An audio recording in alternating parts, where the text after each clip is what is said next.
Moving from good mornings to the good afternoon, so good afternoon. We are going with another panel discussing around fundraising.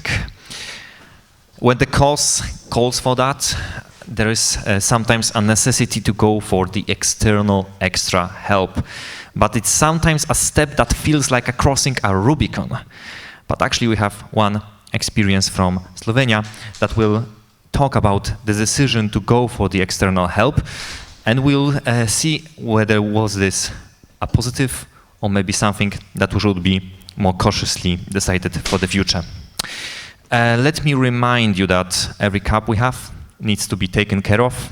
There are a lot of complainants from the lonely cups that are left out after the sessions, so please take care about your stuff. And remember, we have 60 minutes. First 45 will be a great presentation, but after that we will conclude a Q&A session.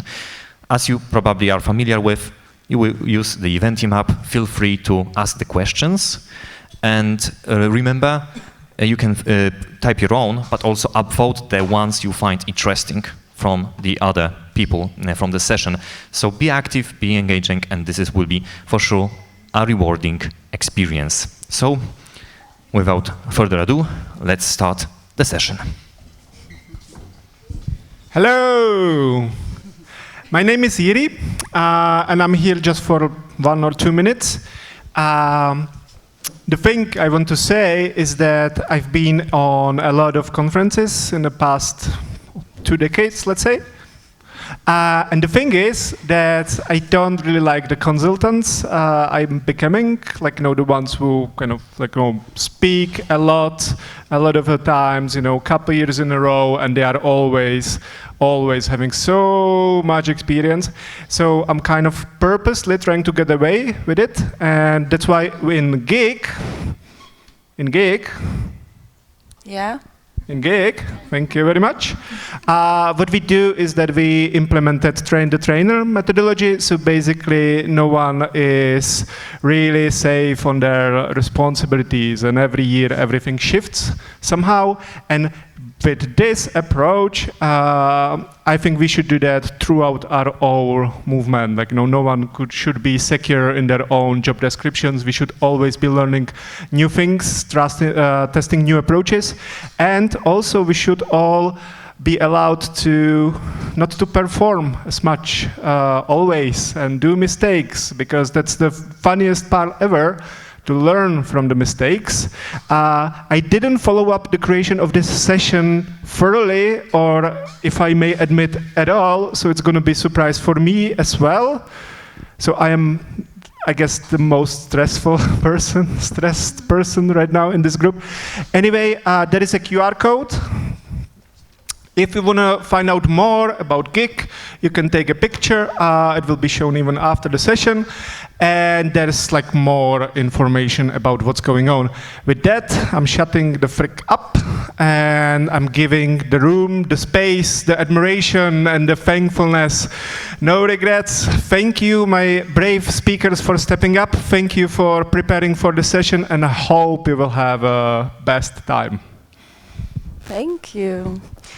Hi everyone. So my name is Dominika, that's Emilia, next to Emilia is Martina, and we are going to speak about external help. But before we go to that experience what Emilia and AETP has with Gig, I want to talk a bit more about who or what is Gig, because you probably have heard about it in some way during this conference, but I want to just very briefly explain what is it about, who are we.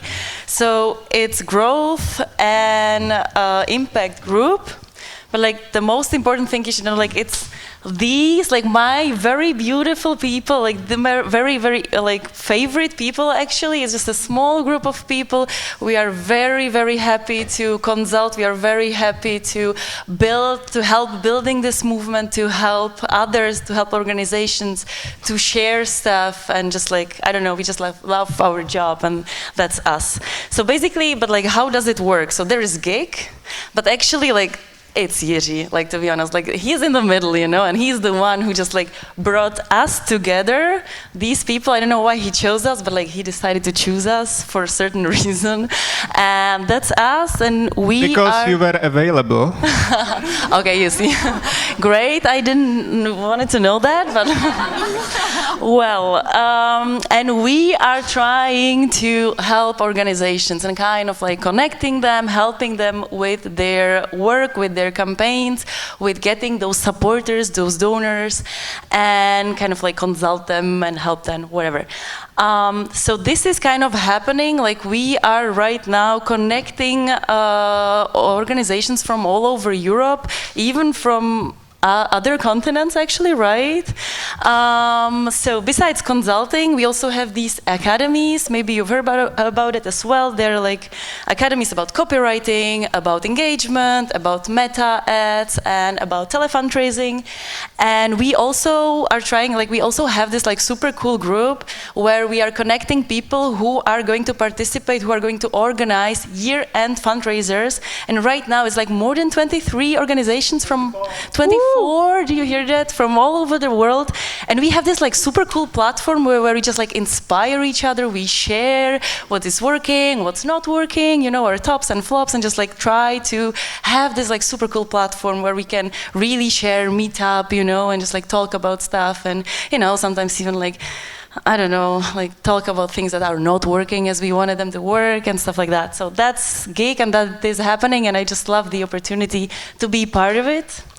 But let's get to the most important part, and the reason why we are standing here today, and that's AETP, the best organization who chose to get an external help, who like did an amazing job in the last years, because they are super like a new organization, we can say, and they have this like super huge achievement, and we as Geek were able to kind of like be like a little part of it, you know, like they are the courage ones, like they are the ones who got everything done, of course, but we could have, like, we've been there and we've been like kind of trying to help. And with that, I give the word to Emilia, and I just want to show like very, very briefly like what they did, what they achieved, like in this really, really small time. And I think this is like, so like I'm admiring them so much for their works. Like, that's it. Emilia, please come tell us more.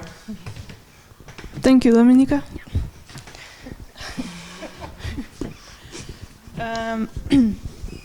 So I will present myself a bit, my personal story, and how I got into AETP. So this is me a few years ago, in my hippie phase, avoiding system and trying to hide, and this is me with my team now, facing and changing the system. And how did I got here? So I'm from Lithuania, and I came following nature and love to Slovenia, and yeah, I got involved to some projects to help local communities in villages, and at the same time I got involved into activism and street actions and advocacy for animals, and but it felt not enough. I remember I had so much anger, wanting to do something, and at the end at some point I saw this ad on Facebook, which was apparently one of the first ads of AETP, and I got to look into it more, and I saw these investigation videos, and I was like, wow, I want to do something like this, or I want to meet these people. So I wrote for volunteering, and I wrote, just give me something. I can even translate from Slovene to English if you want. And so I got the task to translate the website of AETP, and I didn't speak Slovene at all then, but it was enough. It worked. And at some point, my colleague Karin, she asked me, she said, you know Tushtinar Way, so Lithuanian organization, and you like writing, so maybe you could write emails like they do, like for fundraising. and I said, wow, how do you know about Tushtinarway? And of course I can, I followed them for years. So I got a task to write first email for investigation and for collecting donations. And Jiri was consulting me then as a volunteer. I was so lucky, I think. But he kind of he introduced me to basic structure of fundraising emails, which was, and I see now it as some kind of onboarding to AETP, even, or my place as fundraiser, which is a big deal. And yeah, after we sent this email and we got our first 13 donations, and it was so huge, like knowing that emails can work and getting those first donors, and we were super excited. And this is how I got into AETP. This is when they accepted you after getting those 13 donors? They were like, okay, we take you. Or how was it? Yeah, it took some time, few months, but I had to work for that a bit more. Yeah, so our campaign, Slovenia Against Cages. So we worked for banning chicken cages in public, and at the same time for banning piglets castration without painkillers in the background, so with private lobbying. And this is our first roadmap. We use this all the time, and this is a very good tool. I recommend to be on the same page with all the team and to see where the road leads. So, but it also changes all the time, just keep it in mind. And so the biggest change here was that we were planning civil disobedience, and we were not close to that at all, I think. And this is our real roadmap, which actually worked, so the main points of it. So in the main, we launched our petition against cages, and after a month we released our first investigation to get the leads and people and to get signatures. After that, so in December already, we had first action with our supporters, and we asked people to write handwritten letters for politicians or for decision makers asking to ban cages. And we had this very simple website where people could put their pictures of these letters, and it was our first close experience with our supporters. And people sent 300 letters, which was poo.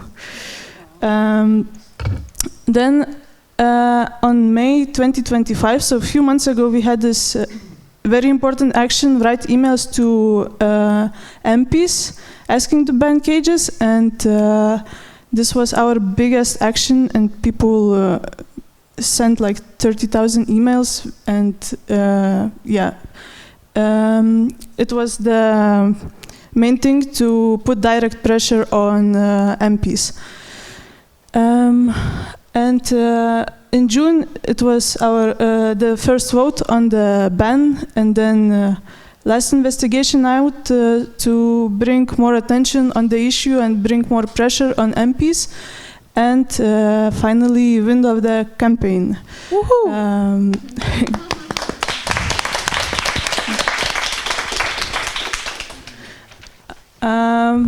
So what does it actually mean, win the campaign? What actually happened?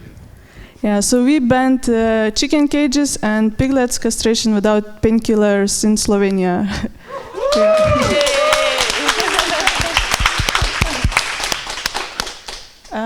This is it from my side now. Thank you, Emilia. So, well, that sounds like super easy journey, right? Like just like coming in, like creating a website and just like, pooh, like campaign wins, like wow. Well, it sounds like that, of course, like oh my God, but there is so much work. There is so much work they had to put in. Like it wasn't easy at all, of course. But like I just want to like look at it maybe from like a broader perspective a bit. Like what did really happen? I mean, like what can also other organizations maybe take from that when you're a new organization or where you're starting? Yes, like first of like what do you also what do you need to do like when you're a new organization? Like you don't have any leads, right? Like, you don't have any contacts, and if you want to create impact, if you want to create pressure, for example, you need those people. So here we are getting to LG, lead generation, my not favorite word because it sounds so technical. Like what is it? Oh my God. So, but lead generation in general means, of course, people, right? That's a lead, that's a person you need to get excited about your stuff, about the campaigns, about animals, about changing stuff. That's who you need to empower. And ideally, you don't need one person, right? Like you need more of them. And if you want to create real pressure, you need even more. And that's actually something that AETP managed, and that's super amazing. So as Emilia said, what they did, like first of all, they had a website with a petition, right? Like they were collecting signatures thanks to a website. But like, it's not all if you just like have a website. Like you need to get people there, right? So getting people there means you have to do something to get them there. And that's most probably social media, because like that's the main source of the leads. That's the main source of people. That's where all of it is happening right now. And what AETP did, and what many organizations are doing, is like having investigation videos, publishing some posts, publishing videos that actually move with people, that show some issue that needs to be changed, that empower people to go and do stuff. And like many of you, like many organizations that are actually here, published several videos that were successful, that were actually bringing people to websites, signing, and then with those people, like you turn those people into supporters, right? And suddenly you have that base you need for creating impact. You have that base of supporters that will help you change something. And ideally, you, of course, if you want to grow as an organization, you turn those people into donors, right? So you have some fundraisers. That's also something AETP did during their way. It wasn't on the roadmap, but it was there. And it doesn't just happen like that. You need to organize stuff like that. You need to prepare emails, social media stuff. You need to organize your colleagues and everything. So that's what they did, and I want you to all know that, because it sounded like, yeah, roadmap, right? Like they started and they ended, like when, wow. But it wasn't like that. It was a lot of work, actually. And thanks to all of that, like they grew as an organization, and they actually really convinced MPs to change something, to change the law, and that's like super huge. And like talking about supporters, talking about donors, like turning supporters into donors, there is like, of course, one instrument that is very crucial, and that's why Martina is sitting here, and that's why I will give her the word. And that's telefundraising, of course. And AETP, on their journey, that's also not on the roadmap, by the way, but like they managed to also start telefundraising. So Martina, please tell us more about it. Thank you. And one important note about telefundraising. If you want to do telefundraising at the beginning, when the contact people arrive to your website, ask them for telephone number. That's crucial thing.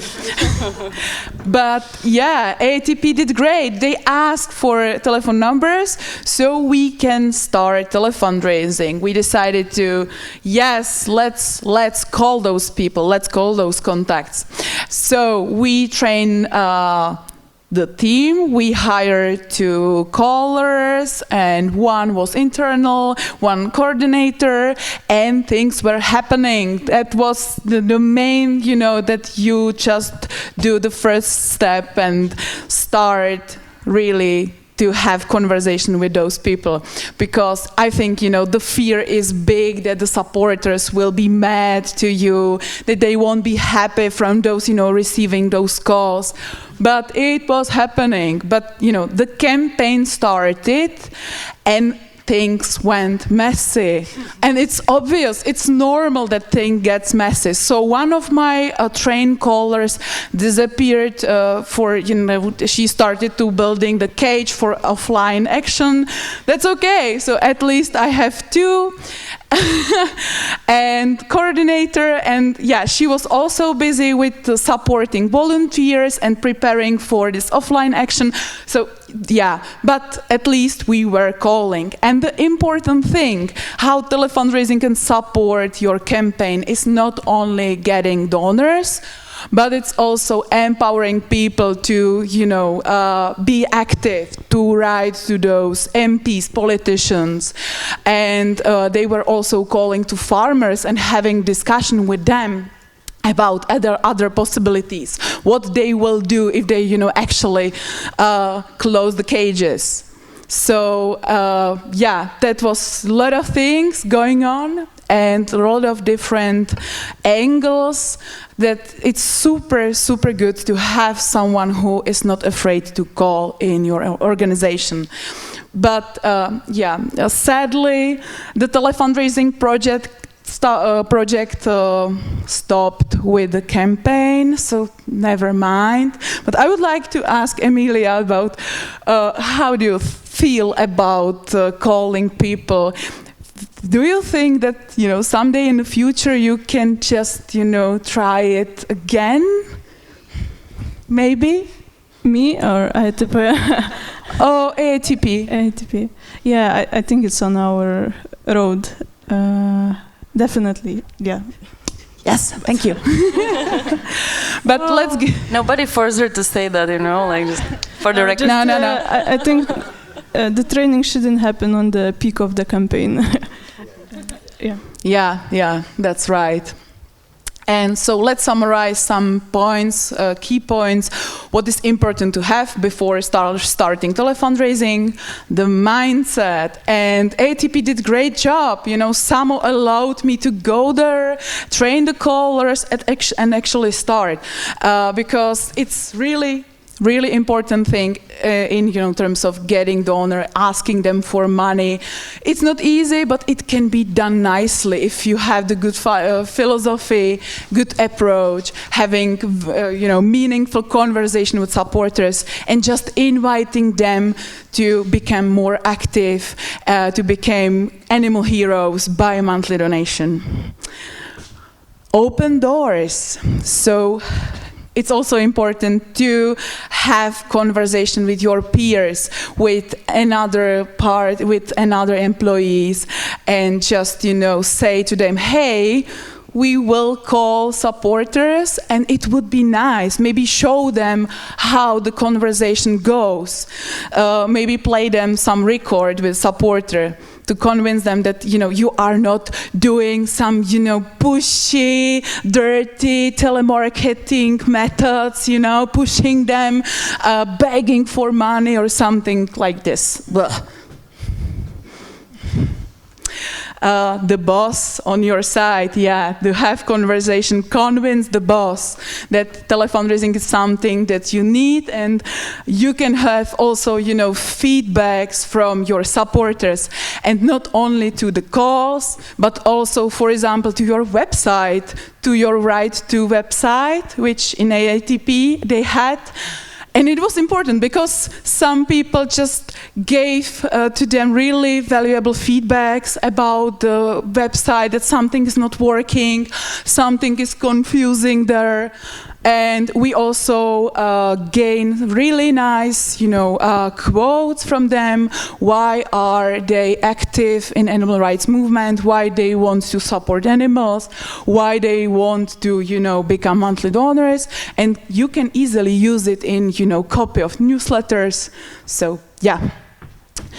And for sure, you need to invest some money because people are expensive.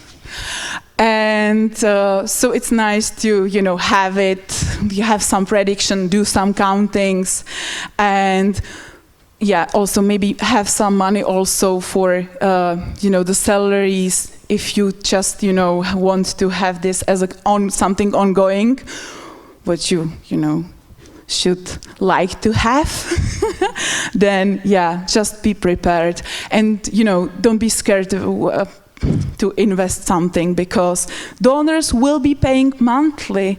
That's the amazing thing about them, and they will stick with you because you are building relationship.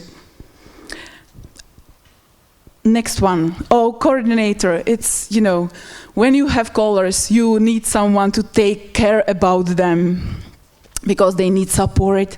So we had great Maya, but she have a lot of other responsibilities.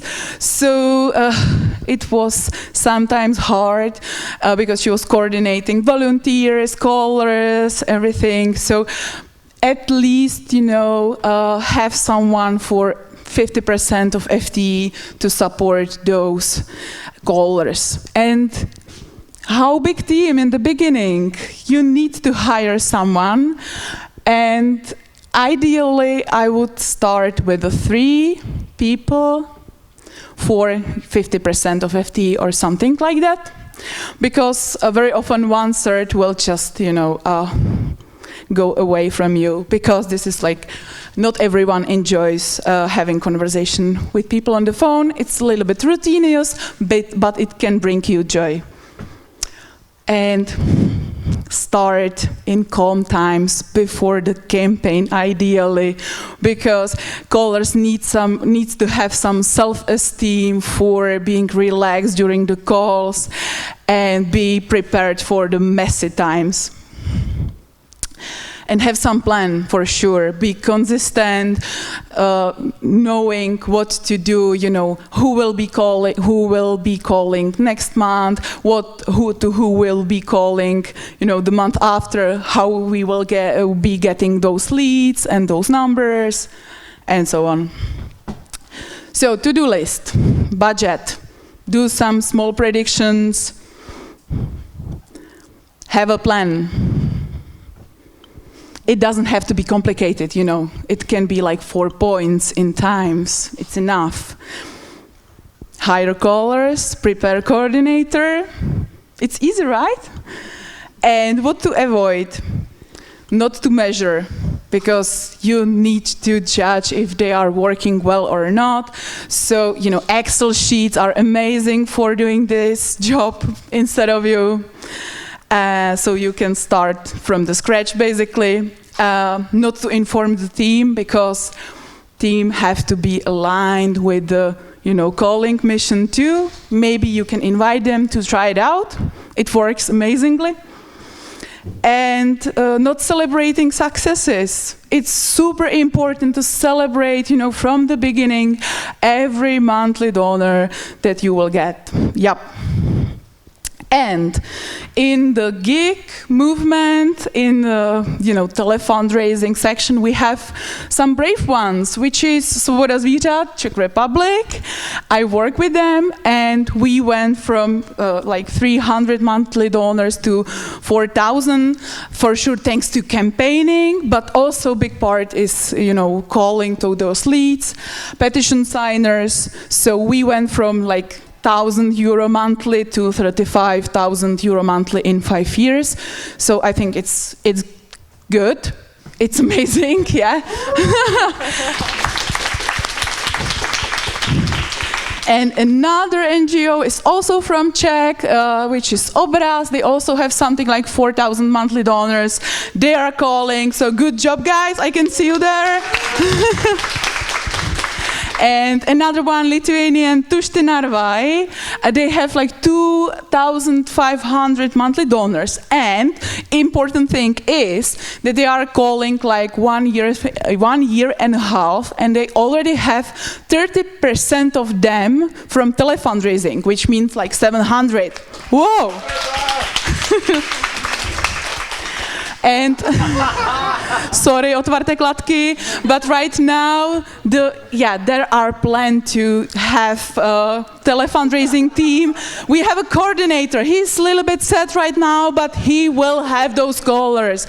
But in the past, they did upgrading, so they have the mindset, and it will be amazing too. And Latvians, Alice here hired 4 people right now, and they are starting to calling. They are already calling this week, so also big thing. I am super happy about it. So when you have some questions about calling, about some feelings, not propaganda from me, but real feelings, you can you reach them out, ask them, their faces. So yeah, so that's what Gig Telefundraising is doing. And also I want to mention Slovenia, maybe someday in the future, and also Bulgaria. They were trying to do it, but they have postponed it. So I hope they will start again in the future. So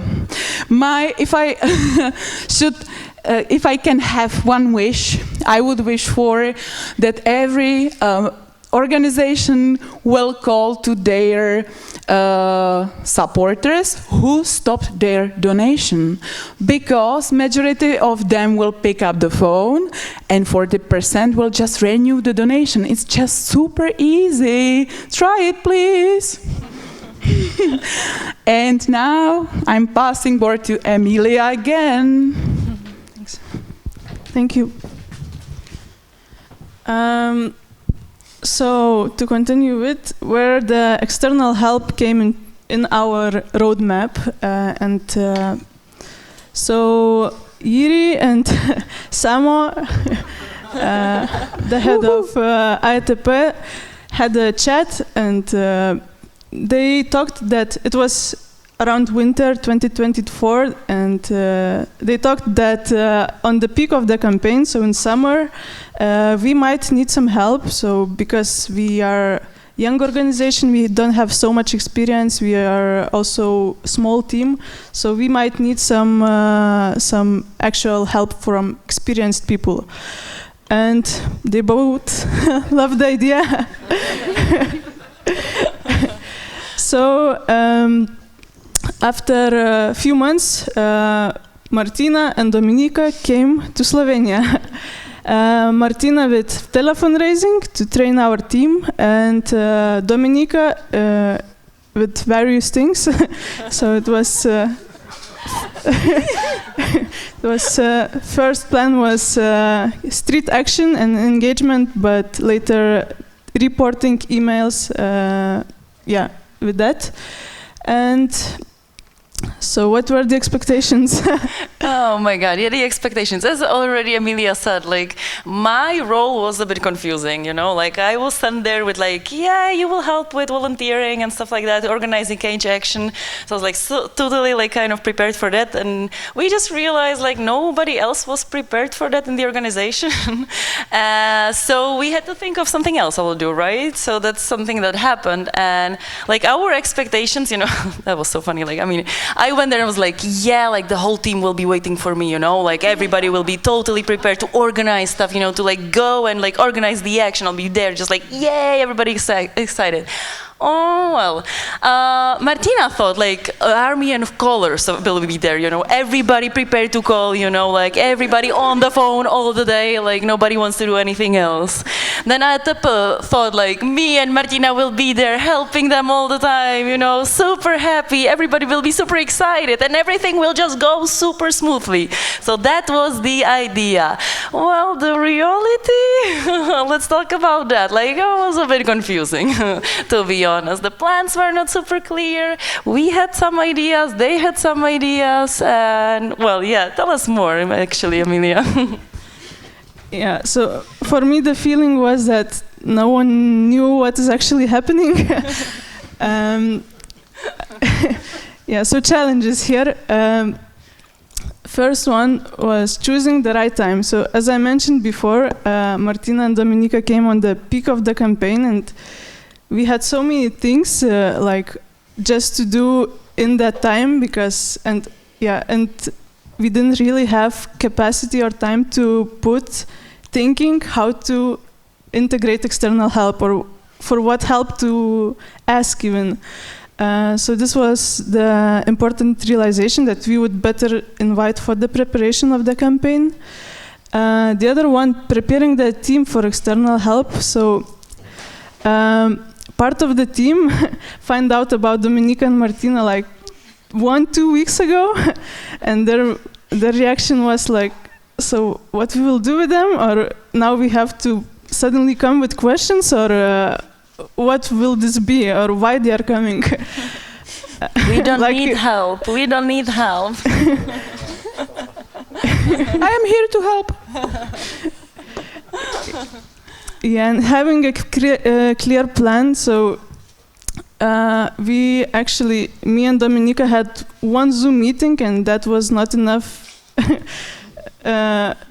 Like finding out what can she offer to me, or what are my needs, or what are AETP needs, and we didn't really discuss about schedule even. Like I didn't know how many times per hour we will work together, or when.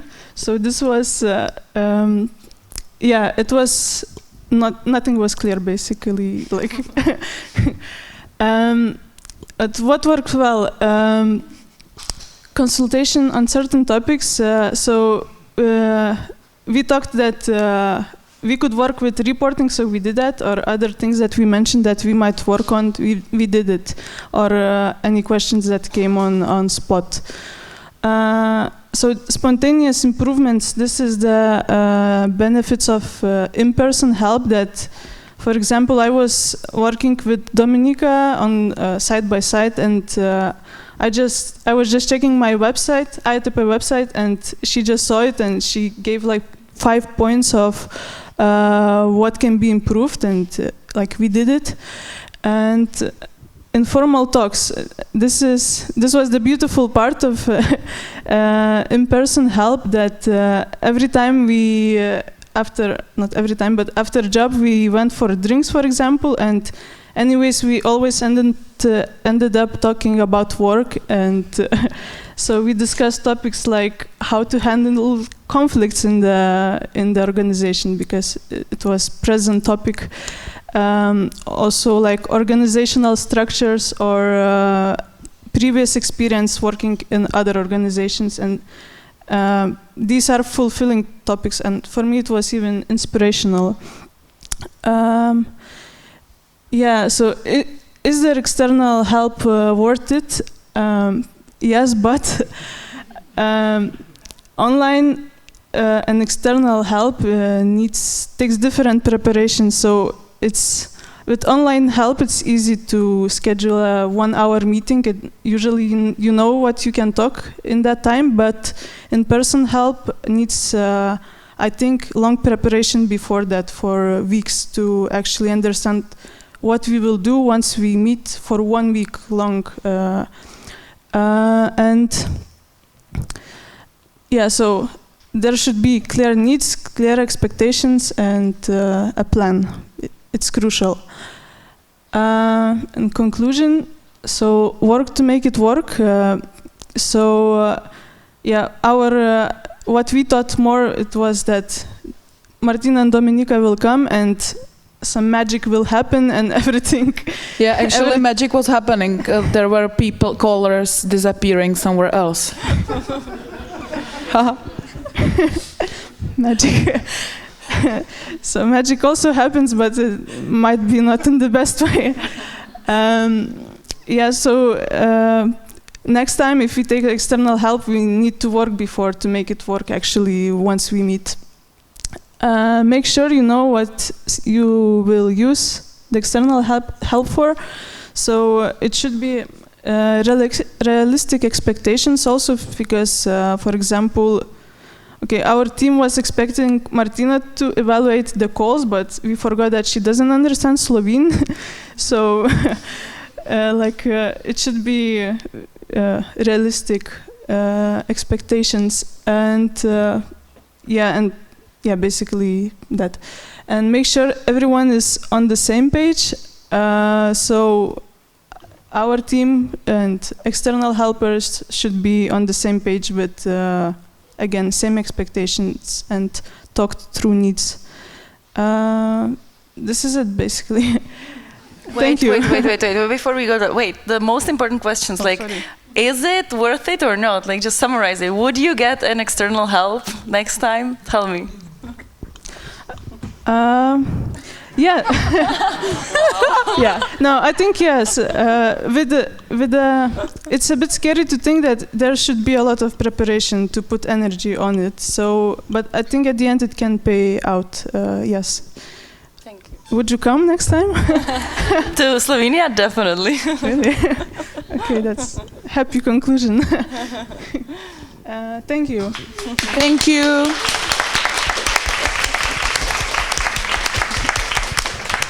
Thank you. Thank you. I learned a thing. Before we will go to the questions, I want to ask all of you to have a look at the app and rate and rank the questions that are already there. So we will ask the dear speakers the most popular ones. There was a picture of me and Samo, and that's my kind of biggest learning, I guess. The best people who know what the best decisions are the people who are actually working on the stuff, right? Like it's everyone who is on the ground working, and not some decision makers who know better than everyone else. I'm ready to take 80% of that blame. Okay, well, you won a campaign, so come on. And that's a great learning for Gig and all of the networks, right? Like, never listen to someone who shines and is too far away from you. Like, learn from your peers, learn from the people who do the same work you do, and most importantly, prepare to be able to do the work yourself. You are the doer of your destiny, I would say. Good things take time, and there always needs to be a buy-in, and you can't skip that. You can't do fast food of consulting, and that's my humble learning in this all. With the questions, the most upvoted one at this point is for Martina and others. It's in brackets. Going back, we actually have some contacts. These are influencers and celebrities who have already collaborated in our campaigns before. Would you call them for donations? Is it risky? Especially that we might want them for the campaign again. Good question, thank you. I don't know, if you have influencers on your side, I would rather to work them differently and invite them to empower them to do more in the next campaign. So I would spare the influencers for bigger thing, because they can influence thousands of people, but still, if they are open to have a conversation and you really hear that they have values, then why not? This is something, also volunteers can send you money, and it's okay.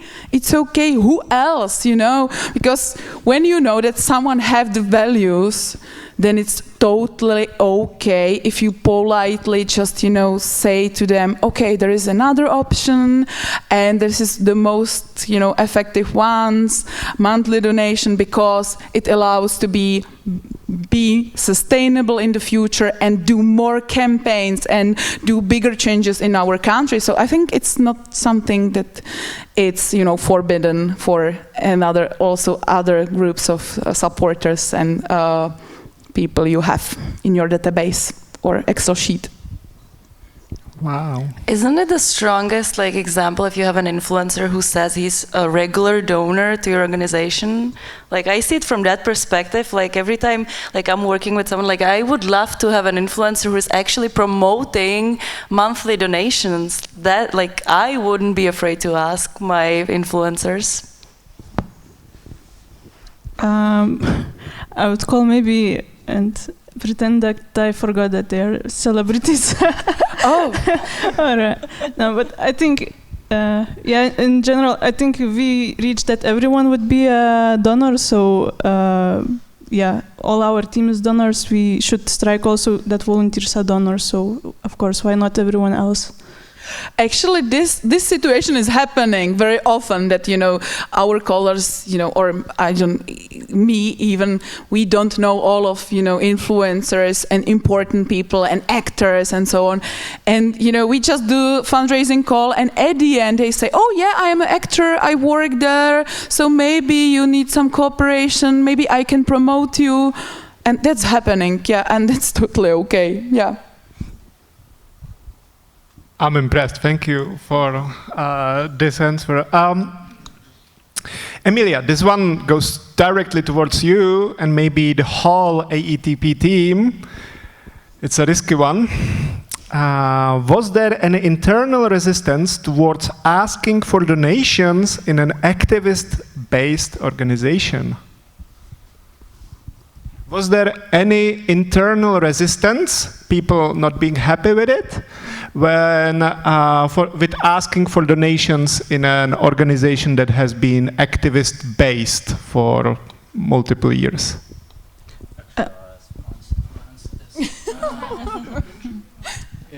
I'll answer this because it predates Emilia a little bit. When we started with Jiri, of course, our mindset was completely different. My donations, dirty, disgusting. Who would ever do that? And it really took a lot of patience, I think, from Jiri and a lot of patient conversations to get us over this. And first I got over this, then Karin, who was the fundraiser at the time, got over this, and then it slowly progressed into the whole team. But yeah, every other person that joined the team would have to go over this mindset shift, for sure. I think for me personally, when I came to volunteer into AETP, so I met you the same days basically, so I didn't have to get another perspective on donations, and so I immediately got into culture of this. Yeah. All right. So in that case, can we ask Karin? Are you comfortable with me asking? Yeah, I think it wasn't just about the donations. I think it was the way we were asking and the way we were framing the emails that I had issues with. I had ethical questions surrounding it. How true are we? What tactics do we use? Tactics that maybe in other situations we would question. So yeah, how I dealt with that was I found someone who is more comfortable doing this. So yeah, basically. Thank you so much for this answer.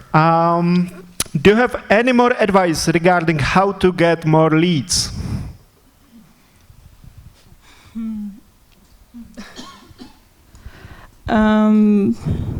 I think the main thing is that we release investigations, but other thing, yeah, we try to collaborate with other organizations in Slovenia. So we have this network connecting all the animal organizations in Slovenia. So once we release something, we also ask to share them, and also if they have something going on, we also support them with sharing.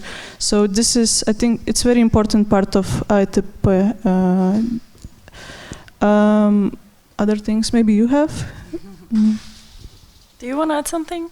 I don't know, I would say still social media is this best source ever, because where else can you reach that many people at one place, when you're doing offline actions, how many people can you reach there? How many people can get into your database there?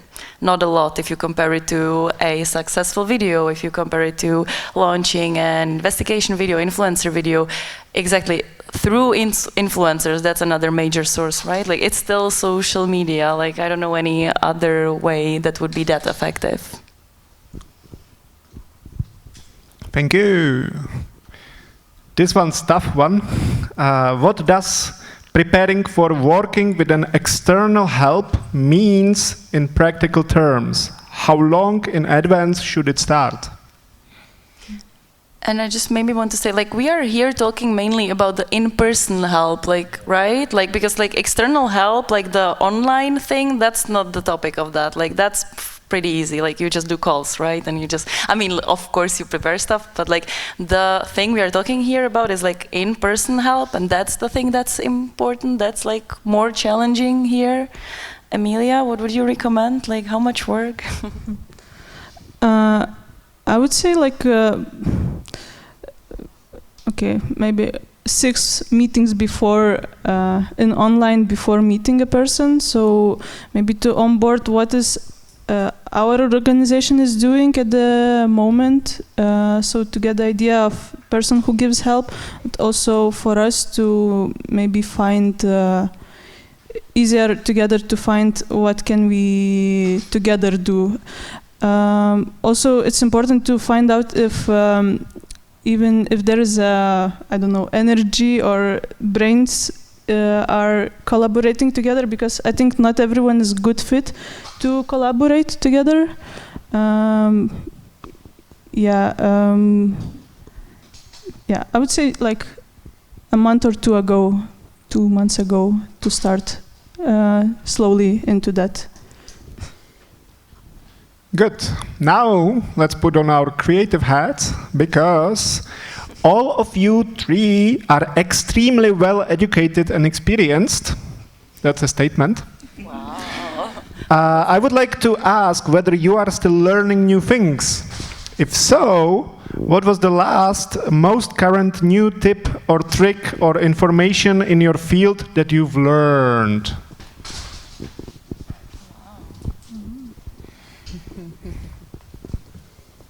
That's a tough one. I think, so now we won the campaign, but I think I saw that how much evaluation of everything that happened is so important to learn from mistakes. Yeah, to go through basically everything, because there is so many things that could have been different, or to not repeat it again.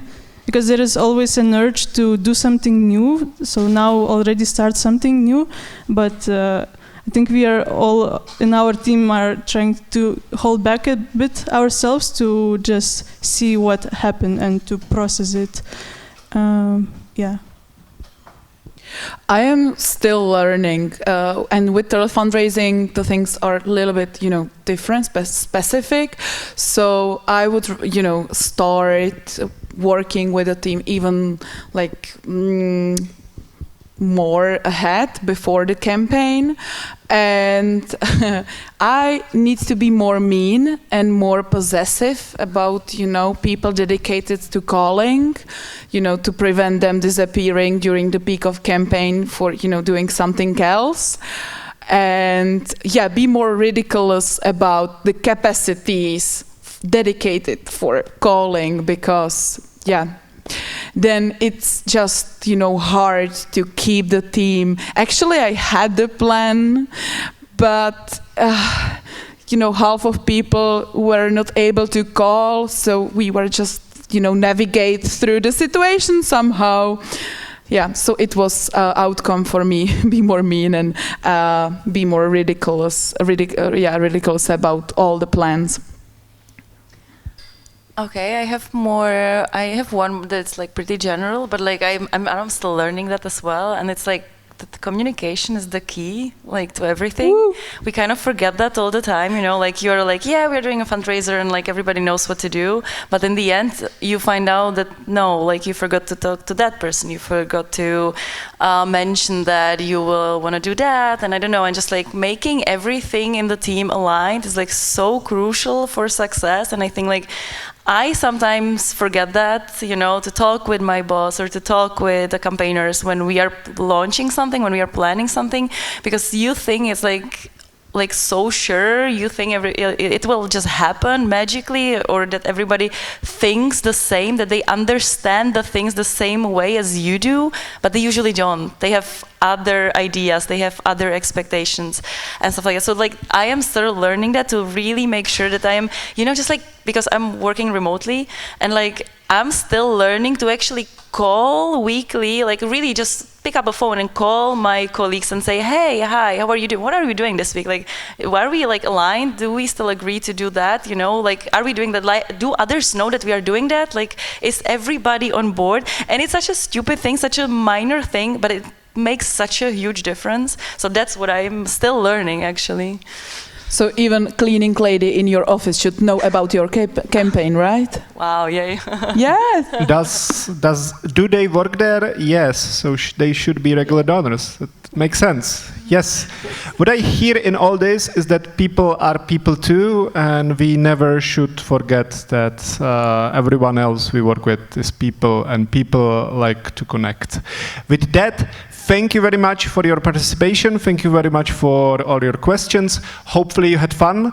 My dear speakers, oh my God, that's good work. Thank you very much. You did so well. Thank you.